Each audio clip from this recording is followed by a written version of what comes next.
अस्सलाम वालेकुम। आप सबका क्या हाल चाल है? उम्मीद करता हूँ आप सब खैर खैरियत से होंगे और अल्लाह ताला की हिफाजत में होंगे। 15 जुलाई 2022 and the day is Friday. Time के लिहाज से अगर बात कर ली जाए तो रात के 10:15 हो चुके हैं। हमारे बहुत ही एक अच्छे अजीज़ हैं, भाई हैं, चंगान फैमिली से बिलोंग करते हैं। उन्होंने आई थिंक रिसेंटली एक अपना वीडियो अपलोड किया है चंगान के पेज के ऊपर, जिसके ऊपर उन्होंने अपने कुछ पॉइंट्स मेंशन किए हैं जिससे वो सेटिस्फाइड नहीं हैं। मैं उन सारे पॉइंट्स को चूँकि जानता हूँ, समझता हूँ, उन चीज़ों से मैं गुजरा हुआ हूँ, तो मैं अपना एक जो एक्सपीरियंस है उनके साथ शेयर करना चाहता हूँ। उम्मीद करता हूँ कि मेरे एक्सपीरियंस से उनको फ़ायदा होगा और उनके जो कंसर्न्स हैं वो सारे एड्रेस हो जाएंगे। उनका सबसे पहला जो पॉइंट था वो ये था कि अगर सडन चेंज किया जाए, दैट इज़ रिवर्स से डी पे सडनली शिफ्ट किया जाए, तो गाड़ी आवाज़ करती है और मतलब ट्रांसमिशन से आवाज़ आती है। और दूसरा ये है कि जब एक्सेलरेट करने लगें तो लैग आता है। तो सबसे पहला काम तो मैं उन भाई से कहूँगा कि सर कभी भी आपने रिवर्स करना है तो रिवर्स को पूरा एक दफ़ा हो लेने दें, गाड़ी स्टैटिक पोजीशन में आए तो डी में आप शिफ्ट करें। अगर आप इस तरह नहीं करेंगे तो चाहे सीवीटी है, चाहे डीसीटी है, चाहे एजीएस है, द थिंग इज़ कि आपकी गाड़ी, आपका जो ट्रांसमिशन है वो आवाज़ करेगा, क्योंकि गाड़ी अपने एक फ़्लो में है। आर से 1 पे शिफ्ट करेगी तो आवाज़ आएगी। जितनी मैनुअल गाड़ियाँ हैं और नई ब्रांड न्यू कंडीशन में हैं या न्यू कंडीशन में हैं, उनमें भी अगर आप रिवर्स के बाद पहला गियर लगाते हैं तो अगर फ्लो तेज़ होता है तो आवाज़ आती है। तो काइंडली आप जो शिफ्टिंग है उसको प्रॉपर टाइम दें ताकि आपको ये प्रॉब्लम ना आए। दूसरा, आप कहते हैं कि जब आप एक्सेलरेट करने लगते हैं तो लैग आता है, तो ये आपको पता होना चाहिए कि ओवरऑल जो ये एल्सविन गाड़ी है ये परफॉर्मेंस बेस्ड है। मतलब आपको फ्यूल एवरेज के लिहाज से अच्छी परफॉर्मेंस देने के लिहाज से वो डिज़ाइन की गई है। तो अगर आप इसको अराउंड 40 किलोमीटर तक लेकर आते हैं तो आपको लैगीनेस फील होगी ओवरऑल। और जैसे ही आप 40 क्रॉस करते हैं तो एक एक्स्ट्रा पुश इस गाड़ी के अंदर आता है, जिससे आपकी वो सारी जो लैग वाली फीलिंग है ख़त्म हो जाती है। दूसरा, आपने कहा जी अगर हम सडन ब्रेक करें और उसी एकदम ब्रेक करने के बाद गाड़ी को एक्सेलरेट करना चाहें तो तब भी लैग आता है। तो सर, डुअल क्लच डीसीटी का मतलब है डुअल क्लच। दो क्लचेस जो हैं वो इंगेज हो रहे होते हैं, एक ऑड गियर्स को देख रहा होता है, एक इवन गियर्स को देख रहा होता है। जब आप ब्रेक करते हैं, फॉर एग्जांपल आप चौथे गियर पे जा रहे हैं, तो एक क्लच उस चौथे से तीसरे पे लाएगा, दूसरे क्लच का काम है तीसरे से दूसरे पे लाने का। तो कहने का मतलब ये है कि जब चौथे से एक क्लच ने तीसरे पे ले आया और आपका ज़हन ने कहा कि अब मैं एक्सेलरेट भी गाड़ी को करूं, तो इसका ये मतलब है कि आप तीसरे गियर पे गाड़ी उठाना चाह रहे हैं, तो सर लैग आएगा। और दूसरा ये है कि करंट मौसम के लिहाज से तीसरा गियर लगा हो और एसी भी लगा हो, गाड़ी चाहे जितने मर्जी फ्लो में हो, आपने क्योंकि सडन ब्रेक कर लिया तो स्पीड थोड़ी कम हो गई है और आप एक्सेलरेट करेंगे तो कोई भी गाड़ी होगी वो एक दफ़ा उसका सांस बंद हो जाएगा।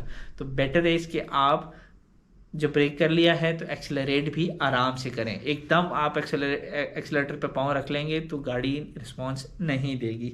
तीसरा, आपने उसी में ब्रेक्स के में आपने जेडीएम्स का जिक्र किया, तो मोस्टली जो पाकिस्तान में जेडीएम्स आ रही हैं वो सीवीटी आ रही हैं। तो डीसीटी और सीवीटी को सबसे पहला आपको एक काम करना चाहिए कि आप डीसीटी और सीवीटी ट्रांसमिशन के बारे में थोड़ी सी इन्फॉर्मेशन ले लें। आपको इंशाल्लाह ताला इन्फॉर्मेशन मिल जाएगी और आपका ये कंसर्न भी सेटल डाउन हो जाएगा।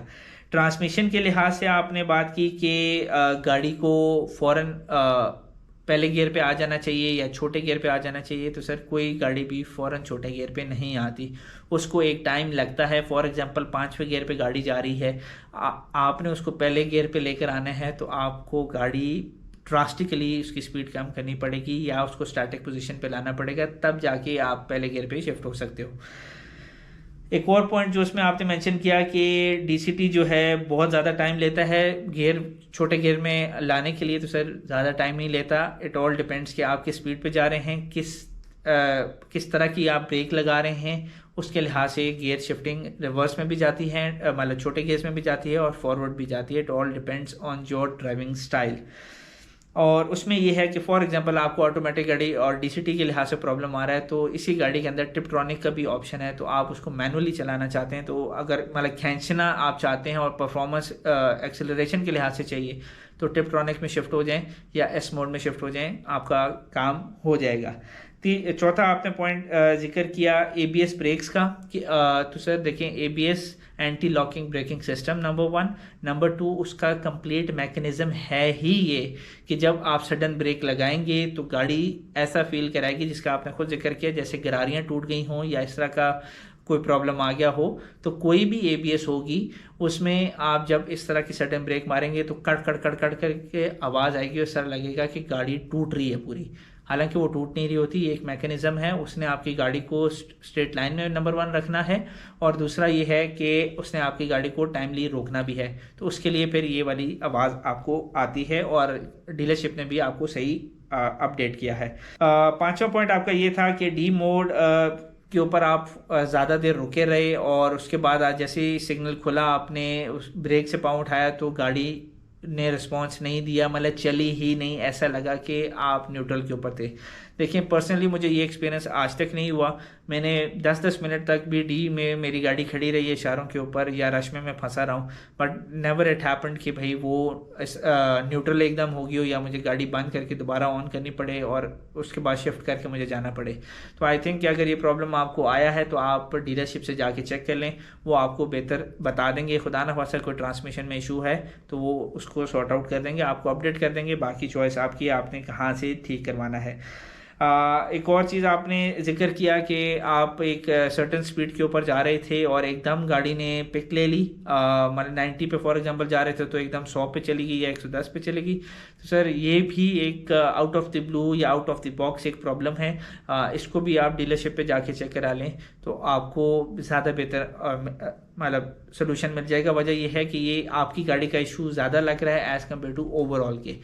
तो ये एक आज का ब्लॉग था, उसमें मैं भाई से once again I will encourage you to make as many videos as possible. बिल्कुल नहीं घबराना, वीडियोस बनाते रहें, अपने कंसर्न जिक्र करते रहें, अपना रिव्यू देते रहें, और जिस तरह मैं इधर आपको एक एडवाइस दे रहा हूँ तो एक और एडवाइस दूंगा कि अगर काउंटर में जिस तरह मैं आज वीडियो बना रहा हूँ अगर कोई और भाई भी वीडियो बनाता है और आपको इन्फॉर्मेशन देना चाह रहा है ताकि आपको ज़्यादा आपकी नॉलेज में इजाफा हो जाए तो उसको भी आपको ओपन हार्टेडली एक्सेप्ट करना चाहिए, ताकि fact of the matter is के यस रीज़न ये है वीडियो बनाने का कि जो भाई हमारे मुश्किल में हैं उनके लिए आसानी हो जाए। तो ये था आज का ब्लॉग, उम्मीद करता हूँ आपको पसंद आया होगा। पसंद आने की सूरत में वीडियो को लाइक कर दें, शेयर कर दें, चैनल को सब्सक्राइब कर लें और बेल आइकॉन प्रेस करना ना भूलें ताकि रोज़ाना की अपडेट्स आपको मिलती रहें। राह चलते हुए साइनिंग आउट, अल्लाह हाफिज़।